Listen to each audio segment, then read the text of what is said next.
ฒนธรรมระบบ FM 104.5 เมกะเฮิรตซ์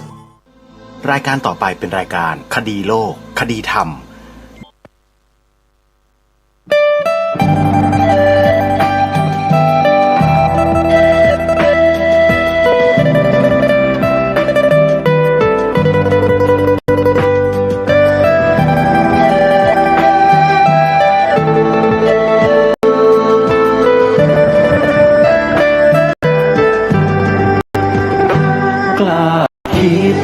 ก็ต้องกล้าทำอย่ากลัวถ้าทำความดีเร่งศึกษาปัญหาให้ทันท่วงทีเมืองไทยจะพัฒนากว่านี้รายการดีๆคดีโลกคดีธรรมขอรำพันบรรยายความคิดเครื่องหมายแห่งสีทั้งสามงามถนัดขาวคือบริสุทธิ์สีสวัสดิ์หมายพระไตรรัตน์และธรรมะคุมจิตไทยแดงคือโลหิตเราใสซึ่งยอมสละได้เพื่อรักษาชาติศาสนาน้ำเงินคือสีโสภาอันจอมประชาถ้าโปรดเป็นของส่วนองค์จากริ้วเข้าเป็นไตรรงค์จึงเป็นสีธงที่รักแห่งเราชาวไทยทหารอวตารนำไปยงยุทธวิชัยวิชิตก็ชูเกียรติสยาม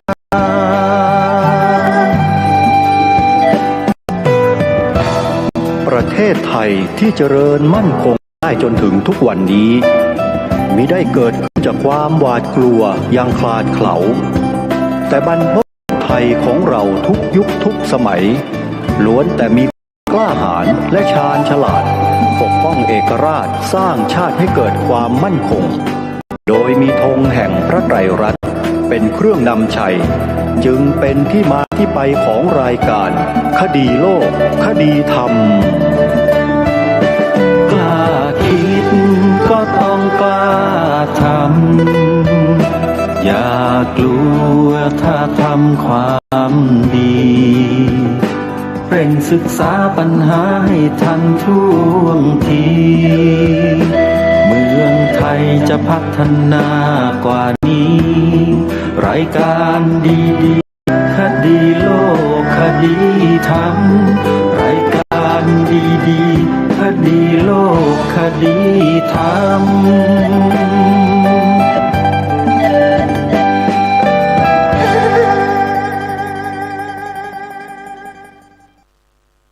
ขอ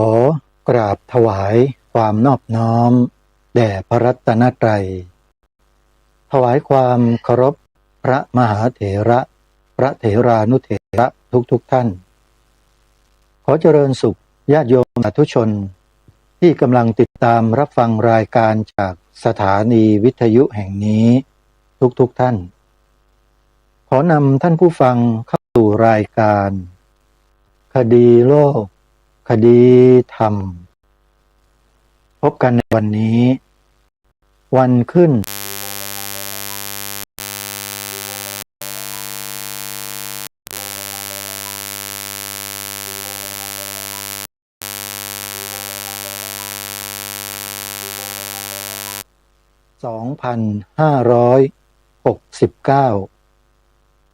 รายการคดีโลกคดีธรรมมีให้ท่านผู้ฟังติดตามรับฟังเป็นประจำทุกวันทางสถานีวิทยุแห่งนี้ท่านสามารถดาวน์โหลดแอปพลิเคชันที่ชื่อว่าวิทยุพุทธศาสนาทั่วไทยไว้ในโทรศัพท์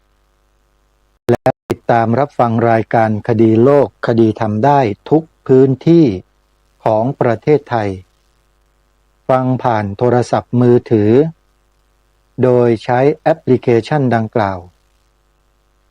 นอกจากรายการคดีโลกคดีธรรมท่านยังสามารถติดตามรับฟังรายการธรรมะสาระที่ดีๆจากสถานีวิทยุพระพุทธศาสนาทั่วทุกภูมิภาคของประเทศไทยได้ซึ่งในแอปพลิเคชันนี้ได้รวบรวมสถานีวิทยุพระพุทธศาสนา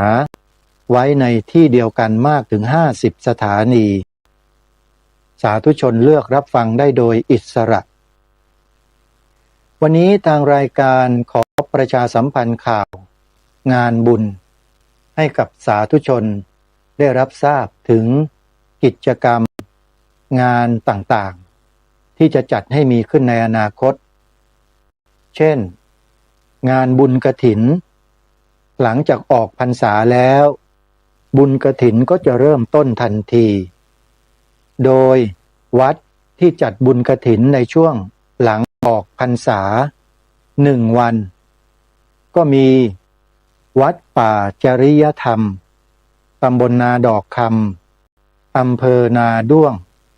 จังหวัดเลยวัดป่าจริยธรรมนั้นเป็นศูนย์กลางการเผยแผ่พระธรรมคำสอนของพระสัมมาสัมพุทธเจ้าผ่านสื่อวิทยุกระจายเสียงและวิทยุออนไลน์ Facebook YouTube และอื่นๆซึ่งท่านสามารถที่จะค้นหาชื่อวัดป่าจริยธรรมในแพลตฟอร์มต่างๆได้แล้วจะพบกับเนื้อหาสาระที่วัดป่าจริยธรรมได้จัดทำขึ้นเพื่อติดตามรับฟังกันและสถานีวิทยุของวัดป่าจริยธรรมนั้นออนแอร์ออกอากาศตลอด24 ชั่วโมงถึงแม้ว่าผู้ที่เป็นเจ้าของสถานีวิทยุผู้ตั้งสถานีวิทยุวัดป่าจริยธรรมจะไม่ได้อยู่ในโลกใบนี้แล้วก็ตามแต่ผลงานของท่านยังคงทำหน้าที่อย่างต่อเนื่องผลงานก็คือสถานีวิทยุพระพุทธศาสนาแห่งชาติประจำจังหวัดเลยคลื่นวัดป่าจริยธรรม FM 96.50 เมกะเฮิรตซ์ซึ่งสาธุชนญาติโยมสามารถที่จะบริจาคเพื่อสนับสนุนการทำงานเผยแผ่ธรรมให้กับวัดป่าจริยธรรมได้ต่อเนื่องทุกเดือนก็ขอประกาศบอกกับญาติโยมที่ได้ลงชื่อปวารณาเอาไว้ว่าจะโอนปัจจัยมาร่วมสนับสนุนสถานีวิทยุวัดป่าจริยธรรมทุกเดือนนะโยมใครที่ยังไม่ได้โอนนะก็ขอเชิญได้ร่วมทำบุญกันได้ขออนุโมทนาสาธุสถานีวิทยุอื่นๆก็เช่นเดียวกันอย่างวัดศรีอุดมวงศ์ตำบลศรีสงครามอำเภอวังสะพุงจังหวัดเลยในปีนี้จัดทอดกฐินหรือถวายผ้ากฐินเนี่ยตรงกับวันที่7-8 พฤศจิกายนงานบุญต่างๆของวัดศรีอุดมวงศ์นั้นส่วนมากจะมีการจัดแสดงธรรมสอดแจ้งถ้าเป็นบุญใหญ่ๆอย่างบุญกฐินนี่ก็ถือว่าเป็นบุญใหญ่เหมือนกันทางวัดศรีอุดมวงศ์ก็จะมีการจัดครูบาอาจารย์นิมนต์ครูบาอาจารย์เนี่ยมาเทศน์ตลอดทั้งคืนญาติโยมเป็นการฉลององค์กฐินด้วยเพราะฉะนั้นวันที่7วันที่8 พฤศจิกายนขอเรียนเชิญเจริญพรญาติโยมชาวจังหวัดเลยและจังหวัดอื่นๆที่ติดตามรับฟังสถานีวิทยุของวัดศรีอุดมวงศ์ร่วมกันเป็นเจ้าภาพถวายผ้ากฐินให้กับวัดศรีอุดมวงศ์โดยพร้อมเพรียงกันในปีนี้บุญกฐินของวัดศรีอุดมวงศ์นั้น จะนำบริวารกฐินที่ได้เนี่ยมาจัดสร้างมหาธาตุเจดีย์ศรีสงครามใครจะร่วมเป็นส่วนหนึ่งในการเป็นเจ้าภาพสร้างพระมหาธาตุเจดีย์ศรีสงครามที่วัดศรีอุดมวงศ์ก็มารับเป็นเจ้าภาพถวายผ้ากฐินที่วัดอุดมวงศ์ในปีนี้ด้วยกันจดเบอร์โทรศัพท์เพื่อสอบถามรายละเอียดเพิ่มเติม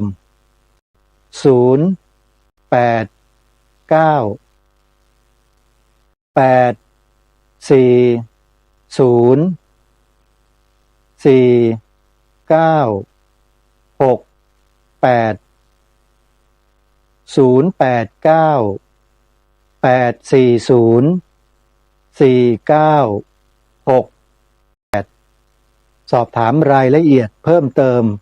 ที่อาจารย์พระครูอุดมวรานุวัตรได้โดยตรงนะโยมนะและใครจะฟังรายการของท่านอาจารย์พระครูอุดมวรานุวัตรสดๆในช่วงกลางคืนเวลา 21 นาฬิกา 3 ทุ่มโยมเปิดฟังทางเฟซบุ๊กวัดศรีอุดมวงศ์ Official ได้เลยจะได้ยินเสียงของท่านพระครูอุดมวรานุวัตรจัดรายการสดๆตอน 3 ทุ่มเป็นประจำทุกวันนั่นนี่ก็เป็นอีกวัดหนึ่งที่ประกาศประชาสัมพันธ์ให้พวกเราได้ร่วมด้วยช่วยกันนะโยมนะและที่จังหวัดเลยยังมีอีกวัดหนึ่งโยมแต่เป็นงานผูกพัทธสีมาปิดทองฝังลูกนิมิตที่วัดพัทรารามหรือที่เรารู้จักกันว่าวัดฟากนาอำเภอเมืองจังหวัดเลยของท่านอาจารย์พระครูด็อกเตอร์พระครูปริยัติพัทราพรงานนั้นจะจัดในเดือนมกราคมญาติโยมซึ่งจะจัดอยู่ในระหว่างกลางเดือนมกราคมประมาณวันที่11 12 13 14 15 16ประมาณนี้แหละเดี๋ยวรายละเอียดที่แน่นอนชัดเจนอย่างไรนั้นทางรายการจะได้นำมาประกาศอย่างเป็นทางการอีกครั้งหนึ่งแต่ในเบื้องต้นนี้ก็ขอแจ้งให้กับบรรดาญาติโยมชาวจังหวัดเลยได้ทราบในเบื้องต้นว่าวัดพัทรารามหรือว่าวัดฟากนาของท่านอาจารย์พระครูปริยัติพัทราพรเนี่ยจะจัดงานผูกพัทธสีมาปิดทองฝังลูกนิมิตในระหว่างวันที่11ถึงวันที่8มกราคมโดยประมาณนี้นะโยมนะระหว่างนี้แหละนะเดี๋ยวรายละเอียดที่ชัดเจนจะนำมาแจ้งให้ทราบอย่างเป็นทางการอีกครั้งหนึ่งแจ้งเพื่อทราบให้กับญาติโยมทุกท่านได้เตรียมการไว้เดือนมกราคมปีหน้านะโยมวัดฟากนาหรือวัดพัทรารามเนี่ยจัดงานปิดทองฝังลูกนิมิตเดือนมกราคมปีพระพุทธศักราช2570ยังอีกหลายเดือนอยู่นะฮะบุญกฐินที่เชิญชวนสาธุชนได้มีส่วนร่วมในการถวายอีกวัดหนึ่งก็คือวัดหนองกายโยมกำหนดวันถวายผ้ากฐินไว้เรียบร้อยแล้วคือวันที่14 พฤศจิกายนบุญกฐินปีนี้ของวัดหนองกายนั้นท่านบอกไว้อย่างนี้ว่าสุดยอดบุญใหญ่มหากาลทาน1 ปี 1 ครั้งขอเชิญร่วมเป็นเจ้าภาพทอดกฐินสามัคคีสร้างอุโบสถทรงเจดีย์พุทธคยาทอดถวายณวัดหนองกายตำบลสันป่ายางอำเภอแม่แตงจังหวัดเชียงใหม่ในวันเสาร์ที่14 พฤศจิกายนพระพุทธศักราช2569ท่านใดจะร่วมบริจาคปัจจัยเป็นเจ้าภาพ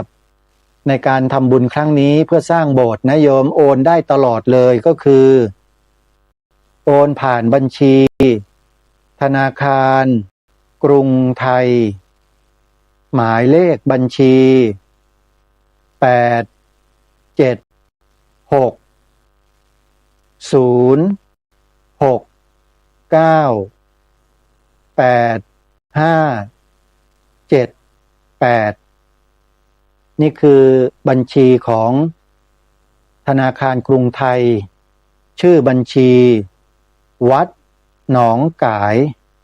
ญาติโยมก็สามารถที่จะร่วมทำบุญกับทางวัดได้ตลอด24ชั่วโมงเพราะว่าทางแอปธนาคารเนี่ยญาติโยมโอนปัจจัยทำบุญได้ตลอด24ชั่วโมงเลยญาติโยมไม่ต้องไปที่ธนาคารกันอีกนะฮะบุญกฐินของวัดสามชุกอำเภอสามชุกจังหวัดสุพรรณบุรีหลวงพ่อพระครูสุวรรณวิจิตร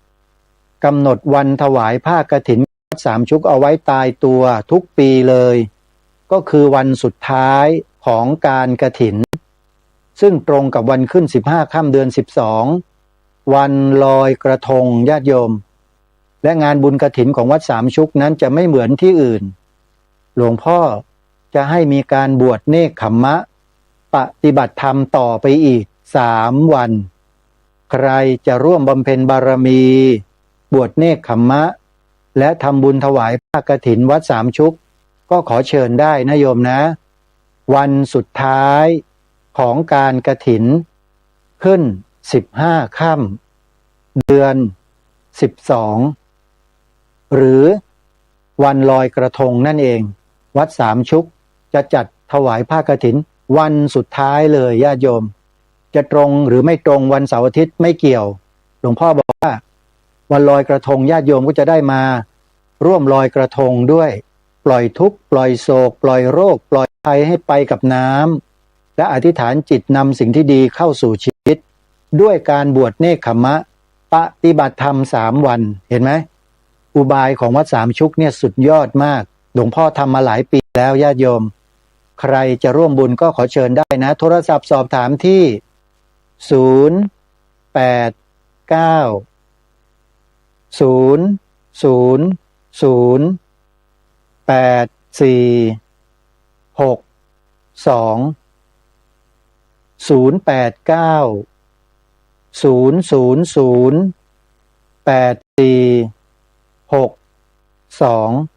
อันนี้คือวัดสามชุกส่วนวัดอารามมงคลก็ดีวัดบ้านปลาคูนก็ดีวัดฝายหินก็ดีวัดปากทางเจริญก็ดีกำหนดการยังไม่ทราบถ้าหากได้ข้อมูลมาเมื่อไรก็จะได้แจ้งให้กับญาติโยมสาธุชนได้ทราบแต่เนิ่นๆนะโยมเผื่อโยมฟังรายการอยู่ที่จังหวัดไหนๆก็จะได้ทราบข้อมูลแล้วก็จะได้เตรียมตัวกันในการทำบุญใหญ่ปีละ1ครั้งก็คือบุญกฐินนั่นเองนะสาธุชนนะเอาละท่านสาธุชนทุกท่านในส่วนของงานทำบุญฉลองศาลาปฏิบัติธรรมที่สวนป่าสามัคคีธรรมของอาตมาอยู่ที่อำเภอจอมพระจังหวัดสุรินทร์นั้นอาตมาภาพยังไม่สามารถกำหนดวันที่ตายตัวได้ต้องรอหลายๆฝ่ายในการประชุมหารือกันเพื่อสรุปว่าควรจะเป็นวันที่เท่าไรเดือนอะไรจึงจะเหมาะสมเพราะหลายๆวัดหลายๆพื้นที่ก็มีการจัดงานในแต่ละสัปดาห์ในแต่ละเดือนตรงกันอยู่ก็เดี๋ยวคอยดูโยมถ้าได้สรุปเมื่อไร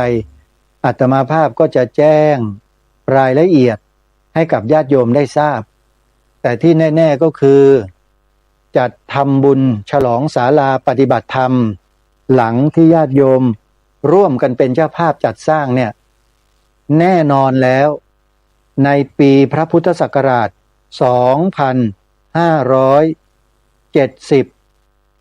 ไม่เดือนมกราคมก็เดือนกุมภาพันธ์นะเดี๋ยวคอยฟัง บทสรุปของวันจัดงานอีกครั้งหนึ่งอย่างเป็นทางการ แล้วก็จะนำแจ้งกับญาติโยมสาธุชนได้ทราบต่อไปนะโยมนะทีนี้มาสู่เนื้อหาสาระของรายการในวันนี้แน่นอนละวันเป็นวันศุกร์ที่21สิงหาคมวันพรุ่งนี้เป็นวันเสาร์ที่22สิงหาคมและวันอาทิตย์ที่23สิงหาคม2วันนี้มีงานสำคัญของคณะสงฆ์จังหวัดเลยที่จะต้องได้รับรู้รับทราบกรณีของความมั่นคงพระพุทธศาสนาโดยตรง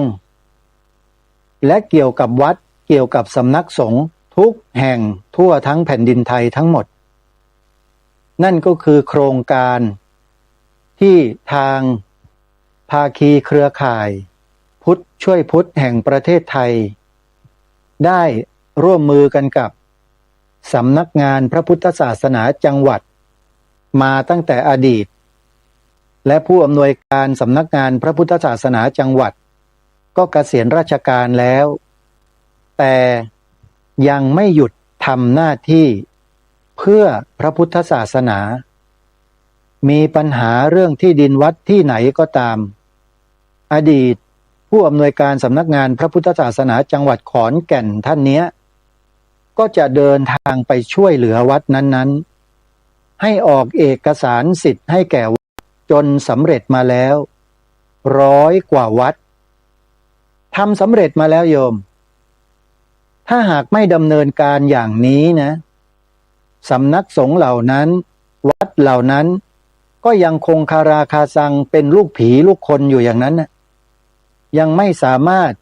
จะเข้าครอบครองหรือเป็นผู้ครอบครองสิทธิ์บนที่ดินอย่างเป็นทางการแล้วถูกต้องตามข้อกฎหมายตามตัวอักษรได้เลยก็ยังปล่อยอยู่อย่างนั้นแหละทำไมล่ะ1เจ้าอาวาสท่านไม่มีความรู้ในข้อกฎหมาย2คณะกรรมการวัดก็ไม่มีความรู้ในข้อกฎหมายเหล่านี้3เมื่อไม่รู้แล้วก็ยังไม่สามารถดำเนินการอะไรกันขึ้นมาเลยเพราะทุกคนก็เห็นว่าภารกิจสำคัญก็คือทำบุญใส่บาตรสวดมนต์ไหว้พระปฏิบัติศึกษาเล่าเรียนใส่บาตรถวายสังฆทานนิมนต์พระไปสวดศพสวดผีนะกินเหล้าเมายาในงานวัดกระเต้นกระเดิดเถิดเทิงแล้วก็ตีกันหน้าเวทีเราไปให้ความสำคัญกับสิ่งเหล่านี้กันมากจนลืมไปว่าวัดนั้นเป็นนิติบุคคลเมื่อเป็นนิติบุคคลแล้วเรื่องของศาสนสมบัติที่เกี่ยวข้องกับวัดไม่ว่าจะเป็นที่ดินอาคารสถานที่อุปกรณ์เครื่องใช้ไม้สอยกุฏิเสนาสนะต่างๆเนี่ยวัดต้องทราบด้วยว่าในกรณีที่ดินเนี่ยวัดเป็นเจ้าของโดยชื่อโดยนามแล้วหรือยังแล้วออกเป็นโฉนดให้สมบูรณ์แล้วหรือยังถ้ายังไม่เป็นบอกได้เลยนะความมั่นคงของวัดยังไม่เต็ม100%อาจจะเกิดการเปลี่ยนแปลงในอนาคตตการข้างหน้าโน้นอีกไกลแสนไกลเมื่อไรก็ได้วัดอาจจะถูกแปรสภาพให้กลายเป็นอย่างอื่นได้ถ้าไม่มีเอกสารสิทธิ์ครอบครองที่ดินที่เป็นโฉนดครุฑสีแดงปัญหาเกิดมาแล้วหลายวัดและที่เด่นชัดที่สุดณเวลานี้ก็คือวัดป่าอดุลยารามตำบลหนองแวงอำเภอเมืองจังหวัดขอนแก่นเป็นข่าวฮือฮากันทุกช่องเลยทุกสื่อทุกแพลตฟอร์มนำเรื่องของวัดป่าอดุลยารามไปออกกันตลอดจนทำให้พระสงฆ์เรานั้นและญาติโยมอุบาสกบาสิกา เริ่มตื่นรู้ในเรื่องเหล่านี้กันเพิ่มขึ้นด้วยเหตุนี้เองภาคีเครือข่ายพุทธช่วยพุทธแห่งประเทศไทยโดยมีอาจารย์นิรันดร์ประเสริฐสังเป็นเลขาธิการองค์กรนี้เนี่ยจึงได้ขับเคลื่อนโครงการปกป้องคุ้มครองพระพุทธศาสนาโดยการออกโฉนดที่ดินให้วัดขึ้นซึ่งในวันที่ 22-23 สิงหาคมนี้ก็คือวันพรุ่งนี้แล้วเนี่ยนะโยมจะจัดโครงการนี้ที่วัดร่มโพธิธรรมตำบลหนองหินอำเภอหนองหินจังหวัดเลยที่เป็นข่าวโด่งดังเมื่อเดือนกรกฎาคมหรือมิถุนายนที่ผ่านมานี่แหละที่มีเจ้าหน้าที่ของรัฐเจ้าหน้าที่ป่าไม้เจ้าหน้าที่ตำรวจอะไรต่อมีอะไรไม่รู้ยกกองทัพกันไปบุกวัดร่มโพธิธรรมติดประกาศไล่เจ้าอาวาสลูกวัดสามเณรแม่ชีบาศกบาสิกาที่กำลังปฏิบัติธรรมกันอยู่ในวัดเนี่ยออกนอกพื้นที่วัดให้หมดโดยอาศัย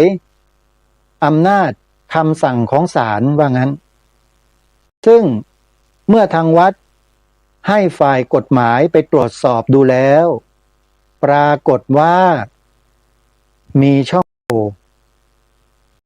ว่เบ้อเร่อเทอเลยการติดประกาศขับไล่ผู้คนซึ่งเป็นผู้อาศัยอยู่ในวัดมีพระสงฆ์เป็นต้นให้ออกนอกพื้นที่นั้นทางคณะกรรมการของวัดร่มโพธิธรรมได้บอกว่าไม่ชอบด้วยกฎหมายว่างั้นแต่ไม่ชอบด้วยกฎหมายในลักษณะใดตรงนี้ท่านผู้ฟังต้องไปติดตามรับชมรับคลิปต่างๆที่วัดร่มโพธิธรรมได้ทำออกเผยแพร่อยู่ในช่วงหนึ่งนะถ้าใครเจอก็ลองส่งต่อกันไปดูแล้วจะทราบข้อมูลทั้งหมดซึ่งมันเกี่ยวกับข้อกฎหมายบางอย่าง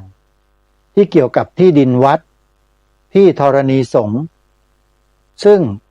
มันก็คล้ายๆคลึงกันหรือแตกต่างกันเล็กน้อยกับวัดป่าอดุลยารามนั่นแหละวัดป่าอดุลยารามเนี่ยที่ดินเป็นสาธารณะใช้ร่วมกันของชาวบ้านใช้ทำอะไรในอดีตเป็นป่าช้าฝังศพของคนที่เป็นขี้เรื้อนกุดถังติดเชื้อขี้เรื้อนกันเมื่อก่อนนะโยมโรคระบาดชนิดหนึ่งเป็นแสนคนหลายหมื่นคนแล้วก็ตายลงเยอะมากเขาบอกว่าตายลงแล้วมาฝังไว้ที่วัดป่าอดุลยารามเนี่ยเกือบ 80% โยมก็ตกประมาณ 20,000 กว่าคนที่มาฝังไว้โยมลองคิดดูด้วยว่าที่ดิน 20,000 กว่าศพใช้ที่ดินฝังจำนวนเท่าไหร่ไม่ใช่น้อยนะอย่างน้อยๆศพหนึ่งเนี่ยตีไปสักประมาณ2ตารางเมตรเอาอย่างใหญ่แล้วนะ2ตารางเมตรคูณกับ 20,000 โยมลองคูณสิเป็น 40,000 ตารางเมตร 40,000 ตารางเมตรคิดเป็นไร่ได้เท่าไหร่พูดง่ายๆก็คือว่าเกือบทั้งวัดเนี่ยเป็นที่ฝังศพทั้งหมดและอยู่มาทางคณะกรรมการวัดเห็นว่าที่ดินแปลงเนี้ยยังไม่ได้มีผู้ใดเป็นกรรมสิทธิ์โดยเอกสารเลยแต่ที่แน่ๆคือตามกฎหมายแล้วถ้ามีประชาชนใช้ร่วมกันอยู่เป็นป่าช้าก็ดีเป็นสวนป่าก็ดีชุมชนเนี่ยนะถือว่าให้ที่นั้นเป็นที่ของแผ่นดินเรียกว่าป่าสาธารณะเรียกว่าป่าช้าเมื่อที่ดินเป็นสาธารณะที่ดินสาธารณะที่ตกเป็นของผู้ใดผู้หนึ่งนั้นน่าจะต้องตราออกเป็นพระราชบัญญัติเท่านั้นยกเว้นหน่วยงานรัฐกับหน่วยงานรัฐที่เป็นนิติบุคคลสามารถที่จะเข้าครอบครองที่ดินผืนนั้นได้ตามข้อกฎหมายที่กำหนดและหนึ่งในนั้นก็คือวัดโยมสมมุติว่าถ้ามีพระสงฆ์มีญาติโยมชาวบ้านไปใช้พื้นที่ดังกล่าวซึ่งเป็นที่สาธารณะในการบำเพ็ญบุญบำเพ็ญกุศลแล้วตั้งกุฏิเสนาสนะขึ้นมีรอบรั้วกำแพงรอบขอบชิดขึ้นแล้วก็ให้ประกาศ ว่าที่นี่คือสำนักสงฆ์ถ้าชุมชนผู้ใหญ่บ้านก็ดีหรือใครก็ดีมีความดำริโดยพร้อมกันเห็นพ้องต้องกันว่าเป็นสำนักสงฆ์เมื่อไหร่สิทธิ์ของที่ดินนี้ตกเป็นของพระพุทธศาสนาทันทีเขาเรียกว่าวัดโยมเพราะฉะนั้นโครงการปกป้องคุ้มครองพระพุทธศาสนาในการออกโฉนดที่ดินให้วัดเนี่ยจึงถือว่าเป็นโครงการที่มีประโยชน์ต่อพระบวรพุทธศาสนาในระยะยาวแบบสุดๆเลยไม่มีเรียกว่าไม่มีที่สิ้นสุดเลยโยมถ้าวัดใดมีโฉนดวัดนั้นมั่นคงถาวร100%ใครจะมาครอบครองปรปักษ์หรือฟ้องร้องเพื่อที่จะมายึดที่ดินวัดไปเป็นของตนทำไม่ได้แม้แต่คณะรัฐมนตรีที่จะออกพระราชกฤษฎีกาเพื่อที่จะครอบครองที่ดินเป็นการส่วนตัวก็ทำไม่ได้ยกเว้นแต่ตราเป็นพระราชบัญญัติเท่านั้นสมมุติว่าบุคคลที่มาร้องแร่แห่กระเชอถือสำเนาโฉนดที่ดินปลอมนะไปเรียกร้องต่อพนักงานที่ดินเพื่อขอเข้าครอบครองเป็นเจ้าของที่ดินวัดป่าอดุลยารามที่หนองแวงขอนแก่นเนี่ยนะไปร้องต่อสภาผู้แทนราษฎรเพื่อขอให้สภาผู้แทนราษฎรนำเรื่องเนี่ยเข้าไปในวาระการประชุมเพื่อพิจารณาร่างพระราชบัญญัติเพื่อที่จะโอนที่ดินให้บุคคลที่ไปร้องเนี่ยถามว่าทำได้ไหมทำได้ทำไมจะไม่ได้ถ้าคิดว่าตัวเองผ่านสภาได้เนี่ยสภาเขาก็นำขึ้นพิจารณาหรือไม่บางทีอาจจะยังไปไม่ถึงสภาเลยอ่ะอาจจะถูกเก็บเข้าหีบแล้วก็โยนลงถังขยะก็ได้โยมใครจะไปรู้ใช่ไหม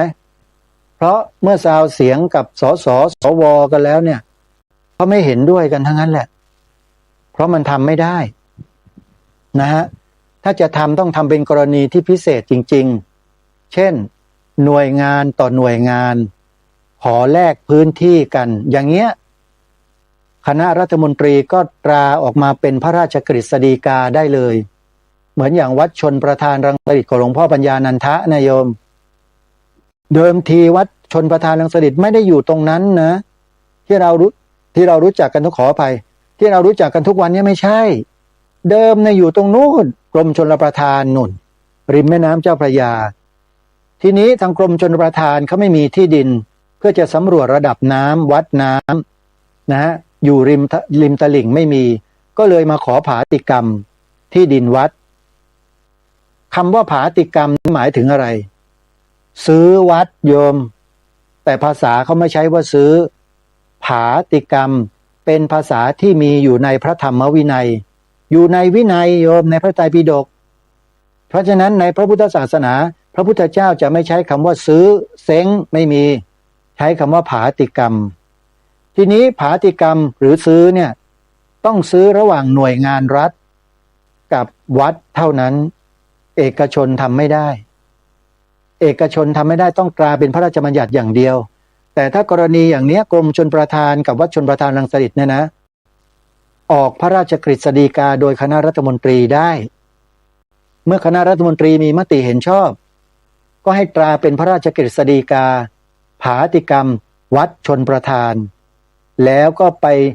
ให้วัดชลประทานย้ายไปอยู่ที่ดินอีกแปลงใหม่อย่างในปัจจุบันเนี้ยซึ่งทางรัฐบาลจะต้องจัดหาที่ดินเพื่อสร้างวัดให้แล้วก็ได้สร้างเป็นวัดชลประทานรังสิตมาจนถึงทุกวันนี้ที่สี่แยกปากเกร็ดนั่นแหละโยมนี่คือการที่จะโอนจำหน่ายจ่ายแจกที่ดินวัดให้กับหน่วยงานรัฐด้วยกันหรือให้แก่บุคคลใดบุคคลหนึ่งก็ต้องทำตามข้อกฎหมายเช่นนี้แหละก็หวังว่าจะเข้าใจกันนะโยมนะทีนี้กรณีของวัดร่มโพธิธรรมที่อำเภอหนองหินจังหวัดเลยเนี่ยอยู่ๆก็มีเจ้าหน้าที่ถือหมายสารมาแล้วก็ไปติดประกาศไว้ในวัดซึ่งเป็นที่ตั้งวัดของวัดร่มโพธิธรรมเขาเรียกว่าหมายเลข2แปลงหมายเลข2นะเพื่อขับไล่ บุคลากรภายในวัดตั้งแต่เจ้าวาดไปจนกระทั่งถึงหมาแมวทั้งหมดออกจากพื้นที่ให้เกลี้ยงนะแล้วก็ใช้มาตรการข่มขู่ว่าถ้าไม่ออกเดี๋ยวจะให้มารื้อถอนอย่างนู้นอย่างนี้อย่างนั้นเห็นเขาว่าอย่างนั้นนะทางวัดไปศึกษาข้อกฎหมายอะไรต่างๆอย่างละเอียดละออเรียบร้อยแล้วปรากฏว่ามีช่องโหว่เบ้อเร่อเลยแล้วทางวัดไม่ใช่หมายถึงเจ้าอาวาสนะหมายถึงคณะกรรมการไวยาวัจกรที่ดูแลวัดเนี่ยเขาต่อสู้สิฮะไปฟ้องศาลกลับตอนนี้เรื่องกำลังอยู่ในศาลเพื่อที่จะดำเนินคดีกับเจ้าหน้าที่ที่มาบุกรุกวัดเมื่อเดือนมิถุนายนที่ผ่านมาเป็นข่าวดังกันไปทั่วโลกเชื่อว่าครูบาอาจารย์และญาติโยมสาธุชนก็คงจะได้ยินข่าววัดร่มโพธิธรรมใช่ไหมแล้วโยมได้ยินข่าวที่เขานำเสนอวัดร่มโพธิธรรมเนี่ยไปในทิศทางใดล่ะสื่อแมลงวันเขาเสนอกันยังไงล่ะโยมเสนอดีไหมเห็นภาพดีๆของวัดเห็นภาพดีๆของพระเห็นภาพดีๆของบุคลากรภายในวัดบ้างไหมโยมผู้สื่อนำเสนอสิ่งดีๆไหมโยมอันนี้ถามเฉยๆอาตมาไม่ได้ดูไม่ทราบแต่ที่แน่ๆก็คือทางวัดเขาสู้ฮะจึงเป็นที่มาที่ไปของโครงการปกป้องคุ้มครองพระพุทธศาสนาโดยการออกโฉนดที่ดินให้วัดขึ้นในวันที่22พรุ่งนี้และ23สิงหาคม2วันอาตมาภาพก็จะไปร่วมงานนี้ด้วยในฐานะเป็นหนึ่งในคณะวิทยากรที่จะต้องบรรยายถวายประสบการณ์และความรู้กับพระสังฆาธิการที่อาราธนานิมนต์มาร่วมโครงการในครั้งนี้ด้วยอาตมาภาพได้รับนิมนต์ให้ขึ้นบรรยายด้วยเช่นกันญาติโยมส่วนจะเป็นเรื่องใดอย่างไรนั้นขออุบไว้ก่อนเดี๋ยวไปถึงที่หน้างานก็จะทราบกันเองโยมแล้วเดี๋ยวจะมีการสัมภาษณ์ผู้ที่เกี่ยวข้องของงานเนี้ยในรายการคดีโลกคดีทำให้เราฟังกันในวันพรุ่งนี้ด้วยท่านใดที่สนใจก็เตรียมรับฟังรายการสัมภาษณ์กรณีวัดร่มโพธิธรรมและกิจกรรมโครงการปกป้องคุ้มครองพระพุทธศาสนาโดยการออกโฉนดที่ดินให้วัดโดยภาคีเครือข่ายพุทธช่วยพุทธแห่งประเทศไทยด้วยกันเดี๋ยวเราจะได้มาฟังบุคคลเหล่านี้แหละที่มาดำเนินการจัดโครงการเหล่านี้ว่ามีเป้าหมายมีวัตถุประสงค์มีแนวความคิดอย่างไรทำไมจึงมาทำโครงการในลักษณะเช่นนี้แล้วที่ผ่านมาเคยทำมาหรือยังทำไหนบ้างแล้วทำมากี่แห่งแล้วประสบความสำเร็จโดยการออกโฉนดที่ดินให้แก่วัดเนี่ยสำเร็จไหมสำเร็จกี่เปอร์เซ็นต์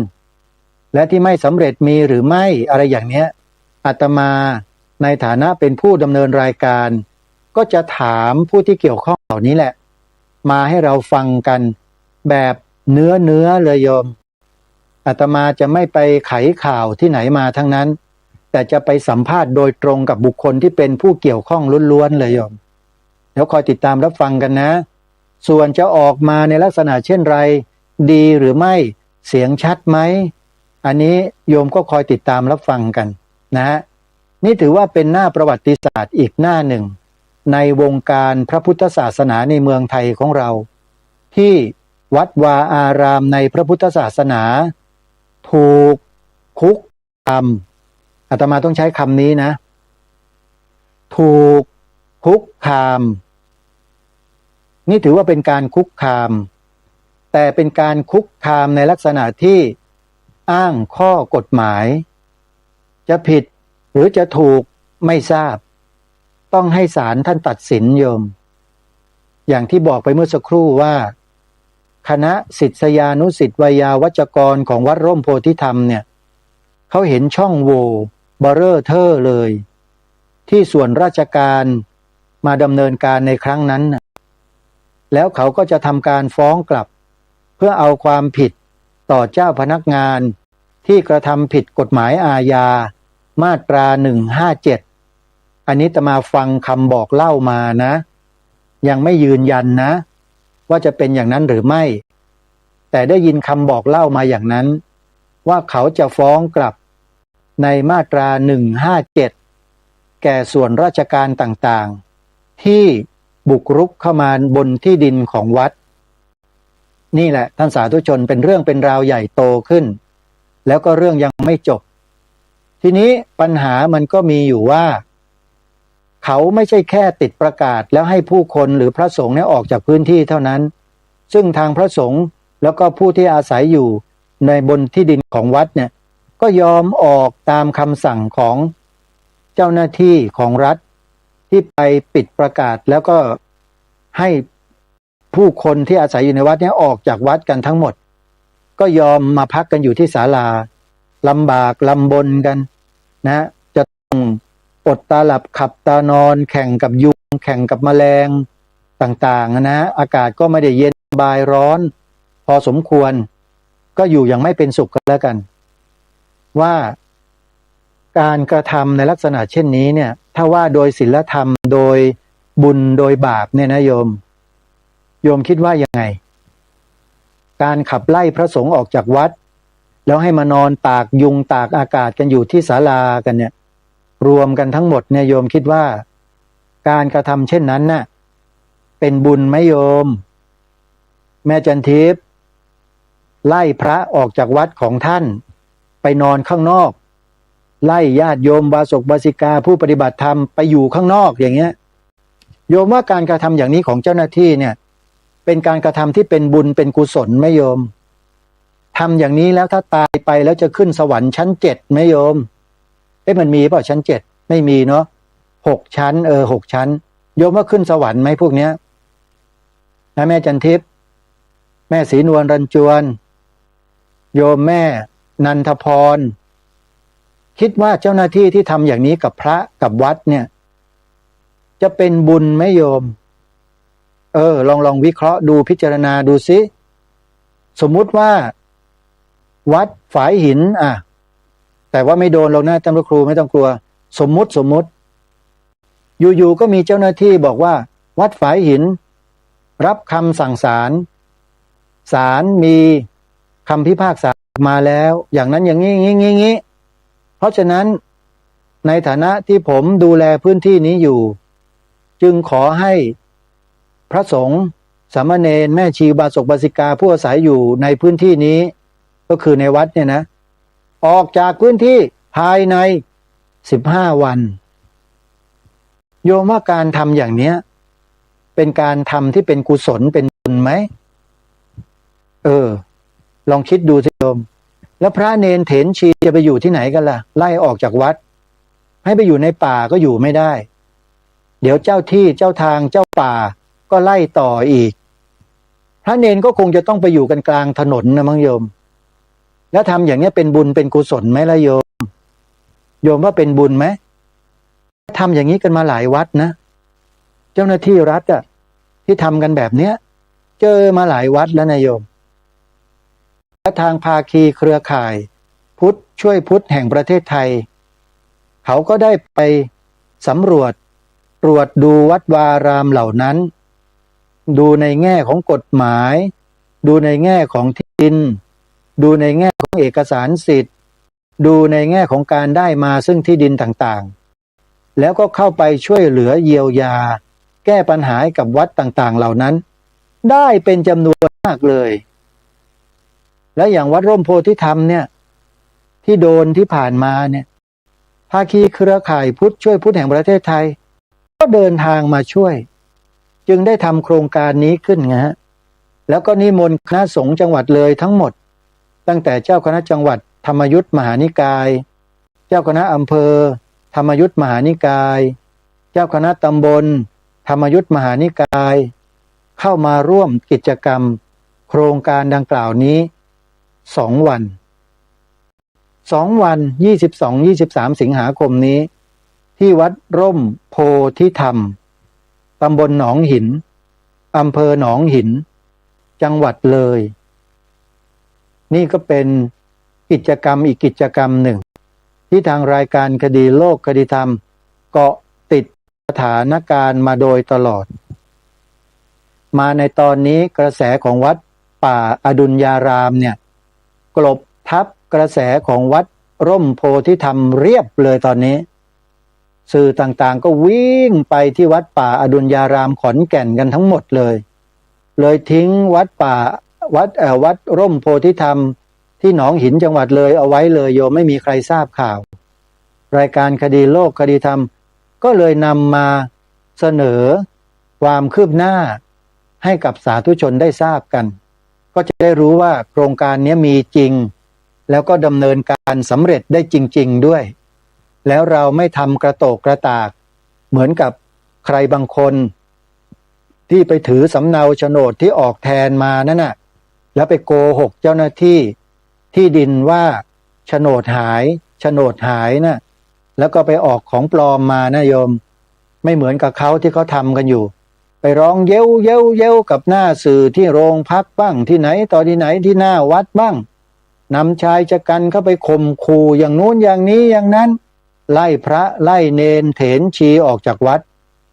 นะการกระทำอย่างเนี้ยสาธุชนคิดว่าเป็นบุญไหมโยม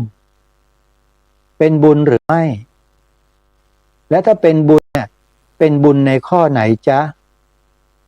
หนึ่งในบุญกิริยาวัตถุข้อใดโยมไล่พระไล่เณรออกจากวัดเนี่ยโยมเป็นบุญกิริยาวัตถุข้อไหนจ๊ะ1 ใน 10ข้อช่วยเลือกมาหน่อยสิโยมแม่จันทิพย์โยมแม่ศรีนวลรันจวนโยมแม่นันทพรพอจะทราบไหมการกระทำอย่างเนี้ยของบุคคลพวกเนี้ยเป็นบุญกิริยาวัตถุหรือเปล่า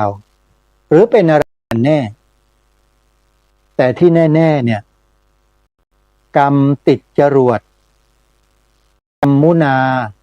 วัตตตีโลโกสัตว์โลกย่อมเป็นไปตามกรรมจริงๆด้วยตอนนี้ขบวนการแห่งกรรมทั้งต่อหน้ารับหลังทั้งกรรมอดีตกรรมปัจจุบันกำลังประดาประเดประดังเข้าสู่ถาถมสู่ผู้ที่ทำร้ายวัดแล้วตอนนี้กรรมกำลังส่งผลญาติโยมค่อยๆส่งผลทีละคนทีละคน2 คนทีละคน2 คนค่อยๆเข้าไปอยู่ในพื้นที่จำกัดพื้นที่จำกัดหมายถึงอะไรญาติโยมคุกเข้าไปฝากขังก่อนเมื่อฝากขังได้จนหมดแล้วก็ค่อยๆเริ่มกระบวนการยุติธรรมไปโดยลำดับในขณะที่อยู่ในขั้นตอนของการดำเนินการทางด้านยุติธรรมเนี่ยผู้ที่ถูกกล่าวหาถูกดำเนินคดีก็ต้องอยู่ในคุกกันไปก่อนไม่มียศลดหย่อนแต่ประการใดไม่ก็ต้องนั่งนอนเหม็นยืนอยู่ตรงนั้นแหละโยมทุกข์กัดกินรุมเร้าทั้งกายและใจอยู่อย่างนั้นก่อนขนาดสงฆ์ระดับพระเถระผู้ใหญ่เราที่โดนกล่าวหาเรื่องเงินทอนน่ะท่านยังอยู่ในคุกได้ตั้งไม่รู้กี่ปี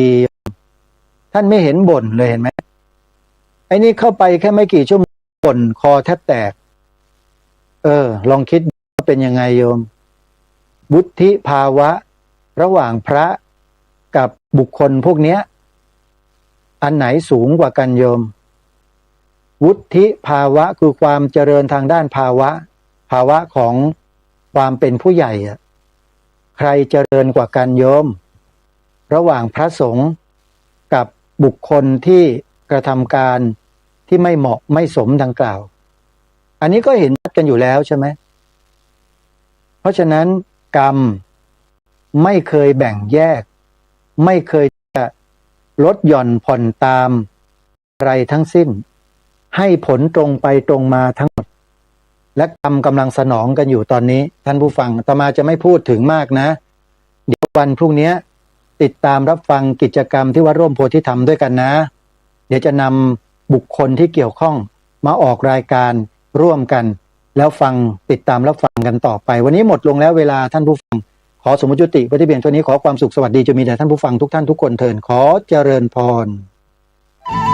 ที่จบไปแล้วนั้นเป็นรายการคดีโลกคดีธรรมดำเนินรายการโดยพระครูประหลัดนรงค์ฤทธิ์